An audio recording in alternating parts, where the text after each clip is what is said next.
कांग्रेस अगर आपको टिकट नहीं देती तो फिर क्या आप कहते हैं कि जो यशपाल राणा की टीम है वो गुंडागर्दी पर उतर आएगी? यशपाल राणा जीत गए चुनाव, बनाया गया है शहर में कि यशपाल राणा तो दबंग है भैया और उनके सामने तो कोई बोल भी नहीं। स्पोर्ट्स की बात मैंने आपसे की, एक स्टेडियम और चाहिए यहाँ बच्चों के लिए, तो क्या यशपाल राणा उसकी पैरवी करेंगे सर?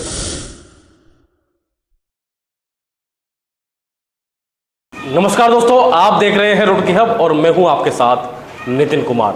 दोस्तों, रुड़की नगर निगम के चुनाव आने वाले हैं और कयास लगाए जा रहे हैं कि इस बार सीट ओबीसी होगी। अब ओबीसी अगर सीट होगी तो कौन यहाँ से चुनाव लड़ेगा, कौन होना चाहिए रुड़की का मेयर? और इस वक्त हमारे साथ मौजूद है पूर्व मेयर यशपाल राणा। अब जब कार्यकाल की बात आती है तो लोग कहते हैं कि यशपाल राणा का कार्यकाल अच्छा रहा है, उन्होंने चला के दिखाया है। गौरव गोयल की बात आती है तो उन्हें कहा जाता है वो बीच में छोड़ के चले गए। आप क्या कहेंगे सर? देखिए नितिन भाई, सब में पहले रुड़की हब का बहुत बहुत धन्यवाद जी। अभी तो यही नहीं पता कि रुड़की नगर निगम की सीट ओबीसी में होगी। एक अफवाहों का बाजार गर्म है जी। ये जनरल में रहेगी, एससी में जाएगी, महिला में जाएगी, पुरुष में जाएगी, अभी तो यही नहीं पता। ठीक है। और रही ओबीसी में जाने की, देखो ओबीसी भी हमारे भाई हैं जी। कोई भी ओबीसी समाज का आदमी होगा हमसे चुनाव लड़ाए जी। तो ओबीसी अगर हो जाती है फिर तो किसे चुनाव लड़ाएंगे आप? देखो ओबीसी के अंदर जिसे पार्टी कांग्रेस पार्टी सिंबल देगी जी, उसके साथ तन मन धन से चुनाव लड़ा जाएगा और उसे जिताने का प्रयास किया जाएगा। नगर निगम का जब आपका कार्यकाल चल रहा था तो बहुत सारी समस्याएं थी जिनसे आप रूबरू भी हुए। जल भराव की समस्या हो, स्टेडियम को लेकर बात हो और युवाओं को लेकर बात हो, भाई स्पोर्ट्स एकेडमी नहीं है यहाँ पर, उसको लेकर क्या कहेंगे? क्योंकि आपके कार्यकाल में भी वो काम नहीं हुए। गौरव गोयल जी का कार्यकाल रहा लेकिन उन्होंने 3 वर्ष करके इस्तीफा देना पड़ा, उसको लेकर क्या कहेंगे सर? देखिए, नगर निगम में इतना विकास नहीं हो पाया, चाहे आपका कार्यकाल रहा हो चाहे गौरव गोयल का। देखिए, जल भराव की समस्या, जहाँ जहाँ जल भराव की समस्या है उसे तो कोई ख़त्म नहीं कर सकता जी। आज जहाँ हम बैठे अंबर तालाब है, यहाँ पे भी जल भराव की समस्या है जी। पुरानी तहसील पे भी जल भराव की समस्या है जी। ये 2-3 मोहल्ले ऐसे हैं जहाँ पर जल भराव की समस्या रहेगी जी। आप ये देखें कि आप जब आप जल भराव की समस्या की बात करते हैं जी, आप मच्छी मोहल्ले का चुराया ले लें और दीपावली गैस एजेंसी की पुलिया ले लें, लगभग 5 से 7 फीट का जी उसमें डाउन है। ठीक है। अगर वहाँ से अगर आप 5-7 फीट का भराव कराएंगे तो वहाँ के आदमियों को बेचारों के सबके मकान 5-7 फीट ऊपर उठेंगे। ठीक है। फिर ये अंबर तालाब के मकान, तो इसकी वजह से ये अंबर तालाब जो पुरानी रुड़की है वो तो फिर एक तरह से नई डेवलपमेंट होगा, उजड़ के बस है। नहीं, निस्तारण नहीं हो सकता है इसका, नहीं निस्तारण होता है। जो भी कोई मेयर हो या पार्षद हो इस बात को कहेगा असंभव, सच्चाई बात कहनी चाहिए जनता के बीच में रह के। हाँ, ये बात जरूर है, अगर आपके यहाँ जल भराव की समस्या हुई है और 15 से 20-30 मिनट के अंदर वो पानी उतर रहा है जी, तो जल भराव की समस्या नहीं है, क्योंकि इनका नाम ही अंबर तालाब, तालाब का मतलब है पानी ही पानी जी। पुरानी तहसील में जो है आप देख लें वहाँ पानी ही पानी रहेगा। पूरी रुड़की का पानी यहाँ ये मुसाफिर गट्टी से जाता है जी। तो जब पूरी रुड़की का पानी वहाँ जाएगा, नाले छोटे हैं जी, नाले का साइज पुराने साइज का ही है, तो कोई भी मेयर हो वोट मांगे जनता से, ईमानदारी से वोट मांगे, भाई हमारे पे ये डेवलपमेंट का प्लान है जी। आपने देखा जितनी सड़कें ये जितनी पुलिया हमारे कार्यकाल में बनी है जी, आज 10 साल हो गए, मैं आज की जो कि तू ये अवस्था में खड़ी है, चाहे वो नगर विधायक हो और चाहे वो पूर्व मेयर गौरव गोयल जी। लेकिन जब आपका कार्यकाल, जिन्होंने रुड़की की जनता से खिलवाड़ किया, इस्तीफा देगी, अरे आपको 32,000 वोट मिला है, 34,000 वोट मिला है और आप उन 34,000 आदमियों को छोड़ के भाग रहे, तो ये अच्छी बात नहीं है। जब आपका कार्यकाल अच्छा रहा है तो हार के क्या कारण रहे हैं यहाँ पे? देखो, क्या वही दबंग प्रवृत्ति आपका हार का कारण बनी? देखो, लोग कहते हैं ना यशपाल राणा तो जिसके हैं और दबंग हैं। दबंग तो मैं नहीं, अगर कोई गरीब आदमी पर अत्याचार करेगा तो हम उसके खिलाफ तो खड़े रहेंगे, उससे हमें कोई फर्क नहीं पड़ता, चाहे कोई हमें दबंग कहे।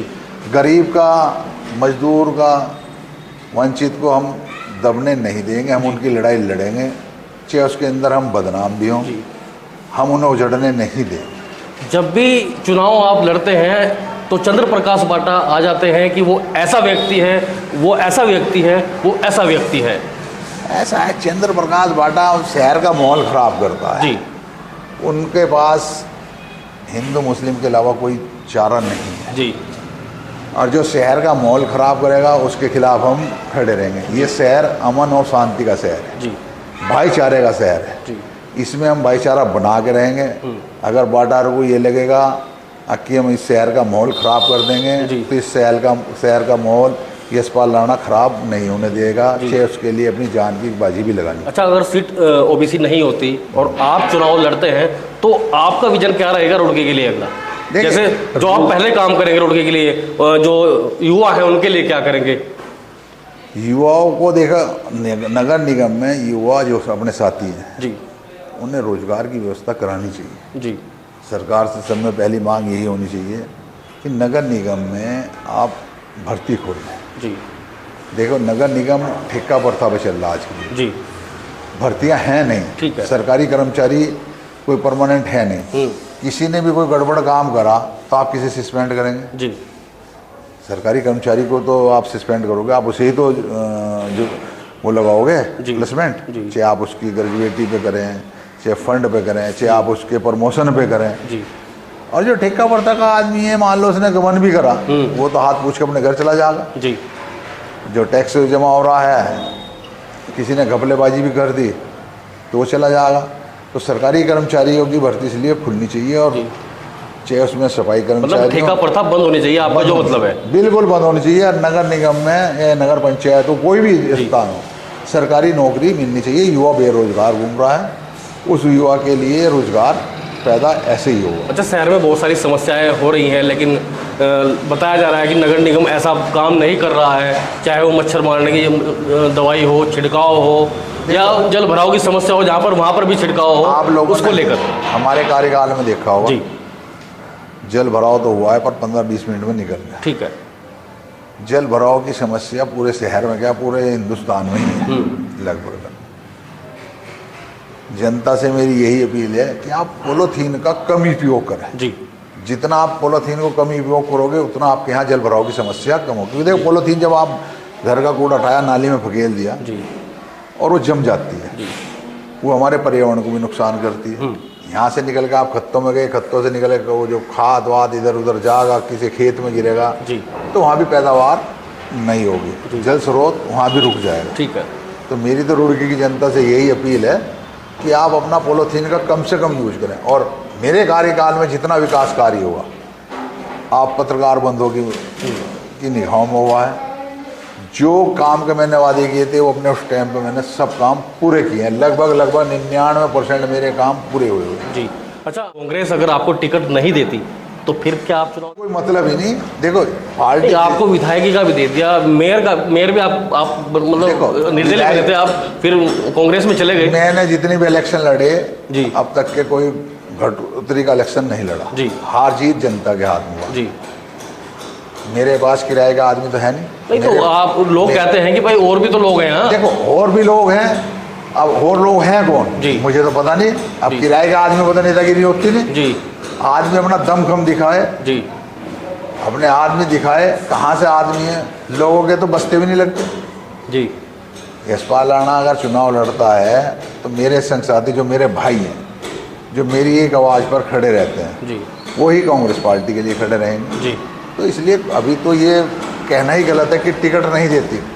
पार्टी तो टिकट देगी, जिसे भी देगी ठीक कैंडिडेट को देगी। मुझे भी दे सकती है और किसी को भी। ये तो भाग्य का खेल है, हार जीत भाग्य का खेल है। मेहनत करना हमारा। स्पोर्ट्स की बात मैंने आपसे की, एक स्टेडियम और चाहिए यहाँ बच्चों के लिए, तो क्या यशपाल राणा उसकी पैरवी करेंगे सरकार? जितनी भी एकेडमी खुली हुई है जी, चाहे वो एकेडमी आप देहरादून की देख लें, कोई भी एकेडमी सरकारी स्टेडियम में नहीं खुली जी। सब ने अपनी अपनी ज़मीन लेके एकेडमी बना रखी है और उन बच्चों से पैसा लेते हैं जी। चाहे आप हरिद्वार देख लें, चाहे आप सहारनपुर देख लें, चाहे आप दिल्ली देख लें, सब ने अपनी ज़मीन ली है। चाहे गुड़गांव देख लें और एकेडमी बना रखी है। बच्चों यहाँ रुड़की में भी एकेडमी बहुत खुली है। अवतार ने खोल रखी है, पंकज हमारे साथी हैं गुजर के, उन्होंने खोल रखी थी, फेरी का भाई है उसने खोल रखी है। ऐसा नहीं कि रुड़की में नहीं है, ठीक है। है परंतु देखो, जब आप सरकारी ज़मीन पे एकेडमी खोलने की है तो छोड़ ही दें जी, और वो खुलेगी भी नहीं। ठीक है। जो अगर आप सरकारी स्पोर्ट स्टेडियम बन जाएगा तो उसके अंदर तो आम जनता घूम भी नहीं सकती। आप सहारनपुर वालों को देख लो, ठीक है। उसमें तो आप मान लो अगर सुबह को वॉकिंग करने भी जा रहे हैं, उसका ड्रेस कोड होगा, ट्रैक सूट के अलावा नहीं आप घूम सकते। तो ये रुड़की नगरी पढ़े लिखों की भी है और गरीब की भी है। पूरा बनाया गया है शहर में कि यशपाल राणा तो दबंग है भैया, और उनके सामने तो कोई बोल भी नहीं। काम लेके किसके पास जाएंगे? कुछ ये ओरा तैयार किया है यशपाल राणा के लिए कि यशपाल राणा तो सिर उठा के चलते हैं, सिर झुकाने वाले तो लोग हैं ही नहीं। देखो, सिर झुके तो भगवान के आगे झुके जी, बाकी सिर तो सब मेरे भाई हैं, उनके आगे क्या सिर झुकाना। जी हाँ, अगर मैं गलत काम करता हूँ, मेरे से गलत काम की अपेक्षा जनता नहीं रखती। जी, गरीब जनता मेरी साथ है जी, और मेरे भाई जो मुझे प्यार करते हैं, मेरे संग साथी मैं मेरी साथ है। मैं उन्हीं के भरोसे चुनाव लड़ता हूँ। और जब भरोसा कायम रहता है, आपने देखा मैं मेयर के चुनाव में अपने मेरे में बीजेपी ने बैन लगाया, तब भी मैं 2000 वोटों से जा रहा हूँ, जबकि 3630 वोट कांग्रेस पार्टी की खराब निकली क्योंकि वो बैलेट पेपर से चुनाव हुआ था। जब मैं सुप्रीम कोर्ट गया तब चुनाव हुआ, और अब भी। अब मैं स्वयं विधायक का इलेक्शन लड़ा तो मुझे 34,800 वोट मिली बीजेपी। तो मेरा ग्राफ जो है बढ़ोतरी की तरफ। कि जो यशपाल राणा की टीम है वो गुंडागर्दी पर उतर आएगी, यशपाल राणा जीत गए चुनाव। ये सभ्रांत आज नगरी है जी, सबको पता है कौन गुंडा है और कौन बदमाश है। जी, किसी से कोई यशपाल राणा के बारे में गलत अफवाह फैलाता है। यशपाल राणा ने किसी का प्लाट तो कब्जा नहीं लिया, किसी की दुकान नहीं कब्जा ली, जी, मैंने कोई भ्रष्टाचारी नहीं करी। जी, मुझे एक रुड़की का व्यक्ति ये बता दे किसी का मैंने प्लाट कब्जाया हो या किसी से मैंने रिश्वत मांगी हो जब मैं मेयर था, जब मैं पार्षद भी रहा हूँ 20 साल, जी, तो तब बता दें। ये तो देखिए, भाजपा के लोगों का करनी और करनी में बहुत अंतर है। मतलब बदनाम कर रहे हैं ये सब मुझे बदनाम करने की साजिश है जी, और जनता मेरी साथ है और मैं इस चीज़ से डरता नहीं। तो यशपाल राणा चुनाव लड़ेंगे? हाँ, पार्टी अगर मुझे चुनाव लड़ाने के लायक समझेगी तो मैं चुनाव लड़ूँ। अगर नहीं समझेगी तो? नहीं समझेगी, जिसे पार्टी सिंबल देगी, मैं तो छोटा सा कार्यकर्ता, जिसे सिंबल देगी उसके लिए काम करेंगे। तो रुड़की जनता को जाते जाते क्या कहना चाहेंगे? देखिए, रुड़की की जनता को मेरा यही पैगाम है, आप ईमानदार आदमी को चुनाव में चुने। जी, कोई किसी की अगर प्लाट कब जा रहा है या प्रॉपर्टी कब जा रहा है, आप उसको जनप्रतिनिधि न माने। जनप्रतिनिधि का मतलब है जनता की सेवा करना जी, और जनता के सुख दुख में खड़ा रहना। जी, वही असली जनप्रतिनिधि है। नकली जनप्रतिनिधि अपना पेट भरेंगे जी, अपना कारोबार चलाएंगे जी, वो जनता की कभी प्रतिनिधि सही तरीके से नहीं करते। ठीक है, तो हमारे साथ मौजूद थे यशपाल राणा जी, पूर्व मेयर। और आपको बता दूं, यशपाल राणा जी ने साफ कहा कि जो जनता की सेवा करेगा जनता उसी को चुने, जो अपना पेट भरेगा जनता बिल्कुल भी उसको ना चुने, ये उन्होंने कहा है। इस वीडियो पर जाते जाते कमेंट करिएगा, लाइक कीजिएगा और शेयर जरूर कीजिएगा। और मैं आपसे पूछना चाहता हूं, क्या वाकई रुड़की का मेयर यशपाल राणा जैसा होना चाहिए, या आपके दिमाग में कुछ और चल रहा है, कोई और होता है कि भाई ये अच्छा कैंडिडेट है? ये जरूर लिखिएगा। नमस्कार।